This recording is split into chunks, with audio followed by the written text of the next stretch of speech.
Hello, and welcome to Book Circle. I'm Earl Wajenberg. This time we're going to continue our reading of Lilith by George MacDonald. Our narrator, Mr. Vane, has at last concluded his war with Lilith and brought her to the house of Adam, where she is lain down in death, which is the door to life, and he has lain down with her. Chapter 43. The Dreams That Came. I grew aware of existence, also aware of the profound, the infinite cold. I was intensely blessed, more blessed, I know, than my heart, imagining, can now recall. I could not think of warmth with the least suggestion of pleasure. I knew that I had enjoyed it, but could not remember how. The cold had soothed every care, dissolved every pain, comforted every sorrow. Comforted? Nay, sorrow was swallowed up in the life drawing nigh to restore every good and lovely thing 100-fold. I lay at peace, full of the quietest expectation, breathing the damp odors of earth's bountiful bosom, aware of the souls of primroses, daisies, and snowdrops, patiently waiting in it for the spring. How convey the delight of that frozen yet conscious sleep? I had no more to stand up. I had only to lie stretched out and still. How cold I was, words cannot tell, yet I grew colder and colder, and welcomed the cold yet more and more. I grew continuously less conscious of myself, continuously more conscious of bliss, unimaginable yet felt. I had neither made it nor prayed for it. It was mine in virtue of existence, and existence was mine in virtue of a will that dwelt in mine. Then the dreams began to arrive, and came crowding. I lay naked on a snowy peak. The white mist heaved below me like a billowy sea. The cold moon was in the air with me, and above the moon and me the colder sky in which the moon and I dwelt.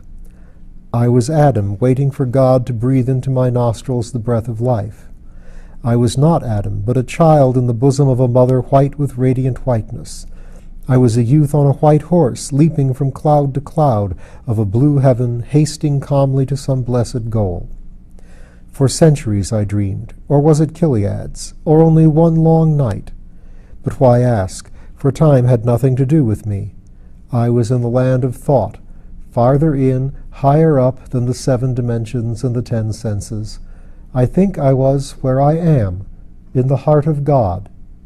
I dreamed away dim cycles in the center of a melting glacier, the spectral moon drawing nearer and nearer, the wind and the welter of a torrent growing in my ears. I lay and heard them. The wind and the water and the moon sang a peaceful waiting for a redemption drawing nigh. I dreamed cycles, I say, but for aught I knew or can tell, they were the solemn aeonian march of a second, pregnant with eternity. Then, of a sudden, but not once troubling my conscious bliss, all the wrongs I had ever done, from far beyond my earthly memory down to the present moment, were with me. Fully in every wrong lived the conscious I, confessing, abjuring, lamenting the dead, making atonement with each person I had injured, hurt, or offended. Every human soul to which I had caused a troubled thought was now grown unspeakably dear to me, and I humbled myself before it, agonizing to cast from between us the clinging offense. I wept at the feet of the mother whose commands I had slighted. With bitter shame I confessed to my father that I had told him 2 lies and long forgotten them. Now for long had remembered them, and kept them in memory to crush at last at his feet. I was the eager slave of all whom I had thus or anyhow wronged. Countless services I devised to render them. For this one I would build such a house as had never grown from the ground. For that one I would train such horses as had never yet been seen in any world. For a third I would make such a garden as had never bloomed, haunted with still pools, alive with running waters. I would write songs to make hearts swell and tales to make them glow. I would turn the forces of the world into such channels of invention as to make them laugh with the joy of wonder. Love possessed me. Love was my life. Love was to me, as to him that made me, all in all. Suddenly I found myself in a solid blackness, upon which the ghost of light that dwells in the caverns of the eyes could not cast one fancied glimmer. But my heart, which feared nothing and hoped infinitely, was full of peace. I lay imagining what the light would be when it came, and what new creation it would bring with it, when suddenly, without conscious volition, I sat up and stared about me. The moon was looking in at the lowest horizontal crypt-like window of the death chamber, her long light slanting, I thought, across the fallen but still ripening sheaves of the harvest of the great husbandman. But no, that harvest was gone, gathered in or swept away by chaotic storm. Not a sacred sheaf was there. My dead were gone. I was alone. In desolation dread lay depths yet deeper than I had hitherto known. Had there never been any ripening dead? Had I but dreamed them and their loveliness? Why then these walls? Why the empty couches? No, they were all up. They were all abroad in the new eternal day and had forgotten me. They had left me behind and alone. Tenfold more terrible was the tomb its inhabitants away. The quiet ones had made me quiet with their presence, had pervaded my mind with their blissful peace. Now I had no friend, and my lovers were far from me. A moment I sat and stared horror-stricken. I had been alone with the moon on a mountain-top in the sky. Now I was alone with her in a huge cenotaph. She, too, was staring about, seeking her dead with ghastly gaze. I sprang to my feet and staggered from the fearful place. The cottage was empty. I ran out into the night. No moon was there. Even as I left the chamber, a cloudy rampart had risen and covered her, but a broad shimmer came from far over the heath, mingled with a ghostly murmuring music, as if the moon were raining a light that plashed as it fell. I ran stumbling across the moor and found a lovely lake, margined with reeds and rushes. The moon behind the cloud was gazing upon the monster's den, full of clearest, brightest water, and very still. But the musical murmur went on, filling the quiet air and drawing me after it. I walked round the border of the little mere and climbed the range of hills. What a sight rose to my eyes! The whole expanse where, with hot aching feet, I had crossed and recrossed the deep-scorched channels and ravines of the dry riverbed, was alive with streams, with torrents, with still pools, a river deep and wide. How the moon flashed on the water, how the water answered the moon with flashes of its own, white flashes breaking everywhere from its rock-encountered flow. And a great jubilant song arose from its bosom, the song of newborn liberty. I stood a moment gazing, and my heart also began to exult. My life was not at all a failure. I had helped to set this river free. My dead were not lost. I had but to go after and find them. I would follow and follow until I came whither they had gone. Our meeting might be thousands of years away, but at last, I should hold them. Wherefore else did the floods clap their hands? I hurried down the hill. My pilgrimage was begun. In what direction to turn my steps I knew not, but I must go and go till I found my living dead. A torrent ran swift and wide at the foot of the range. I rushed in. It laid no hold upon me. I waded through it. The next I sprang across. The third I swam. The next I waded again. I stopped to gaze on the wondrous loveliness of the ceaseless flash and flow, and to hearken to the multitudinous broken music. Every now and then some incipient air would seem about to draw itself clear of the dulcet confusion, only to merge again in the consorted roar. At moments the world of waters would invade as if to overwhelm me, not with the force of its seaward rush or the shouting of its liberating throng, but with the greatness of the silence wandering into sound. As I stood lost in delight, a hand was laid on my shoulder. I turned and saw a man in the prime of strength, beautiful as if fresh from the heart of the glad Creator, young like him who cannot grow old. I looked. It was Adam. He stood large and grand, clothed in a white robe with the moon in his hair.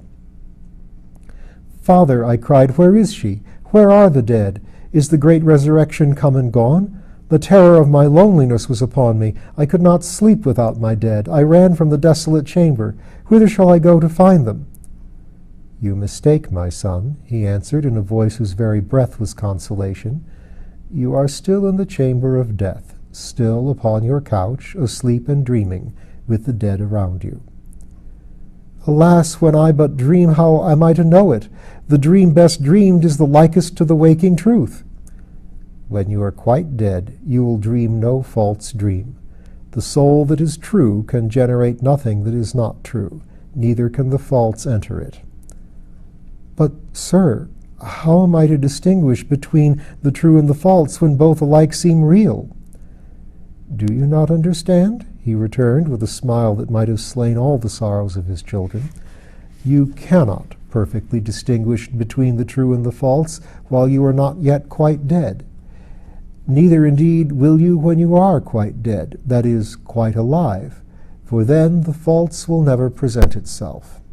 At this moment, believe me, you are on your bed in the house of death." "I am trying hard to believe you, Father.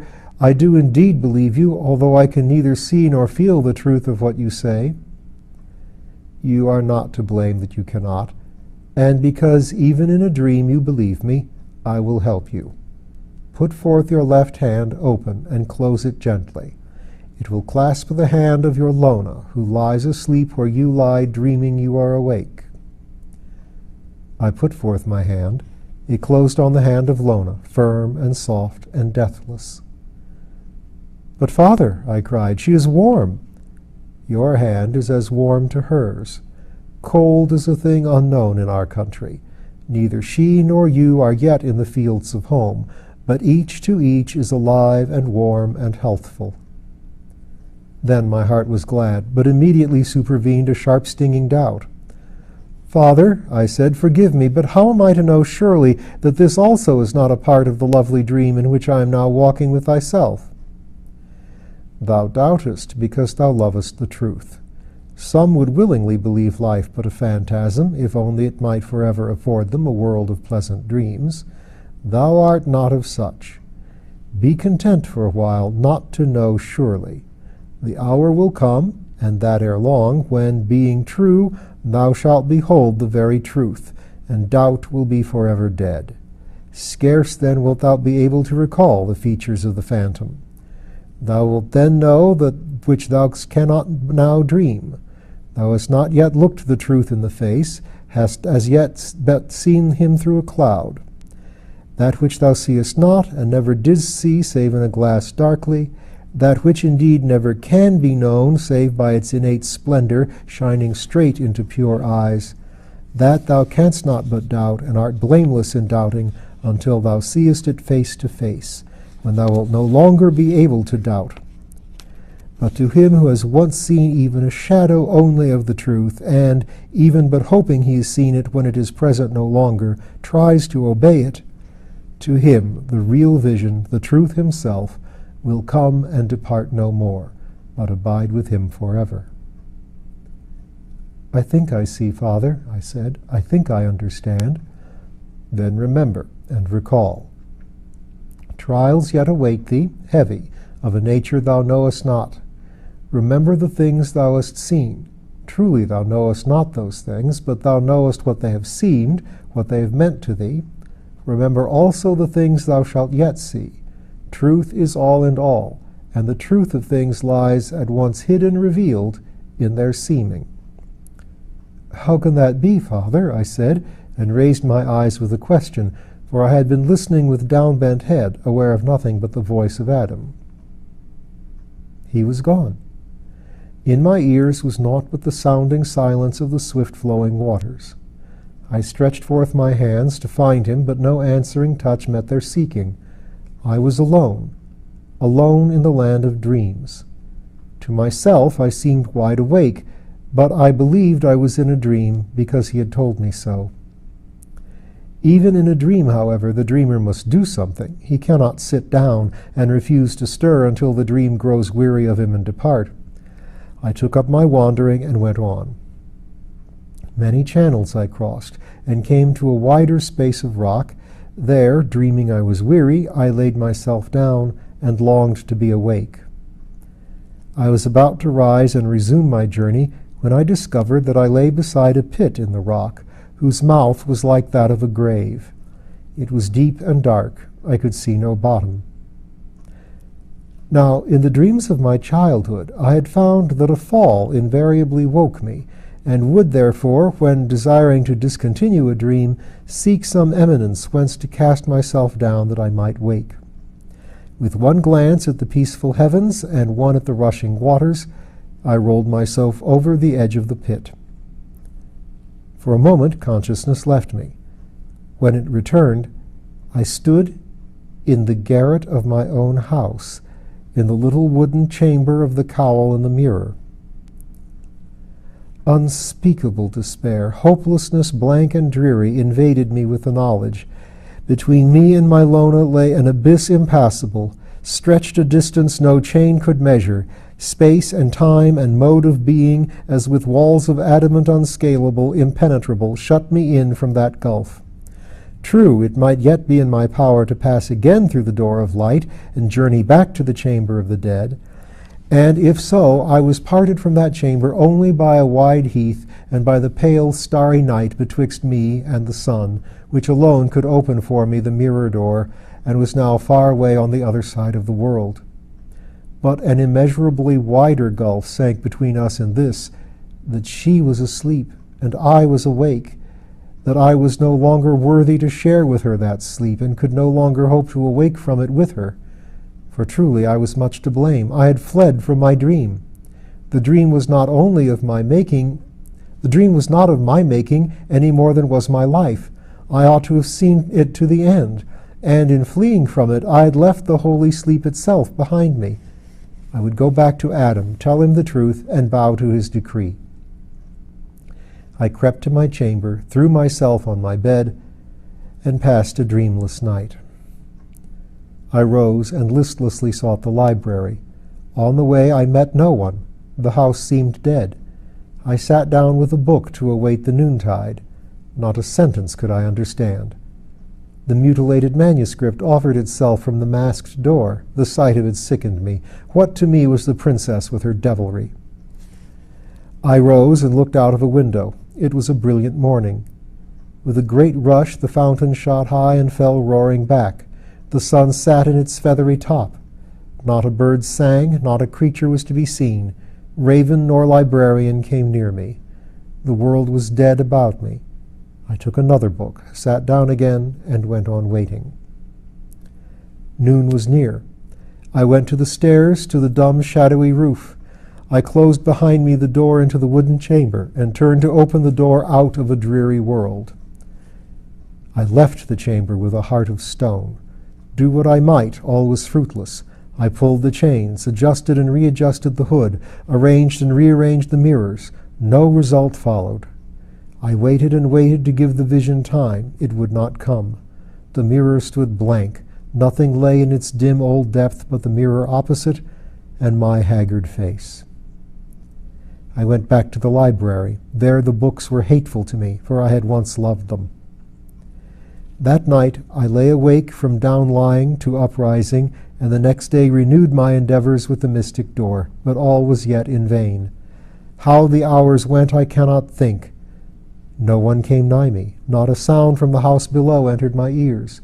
Not once did I feel weary, only desolate, drearily desolate. I passed a second sleepless night. In the morning I went for the last time to the chamber in the roof, and for the last time sought an open door. There was none. My heart died within me. I had lost my Lona. Was she anywhere? Had she ever been, save in the moldering cells of my brain? I must die one day, I thought, and then straight from my deathbed I will set out to find her. If she is not, I will go to the Father and say, even thou canst not help me. Let me cease, I pray thee. Chapter 44. The Waking. The fourth night I seemed to fall asleep, and that night woke indeed. I opened my eyes and knew, although all was dark around me, that I lay in the house of death, and that every moment since there I fell asleep I had been dreaming, and now first was awake. At last, I said to my heart, and it leaped for joy. I turned my eyes. Lona stood by my couch, waiting for me. I had never lost her, only for a little time lost the sight of her. Truly, I need not have lamented her so sorely. It was dark, as I say, but I saw her. She was not dark.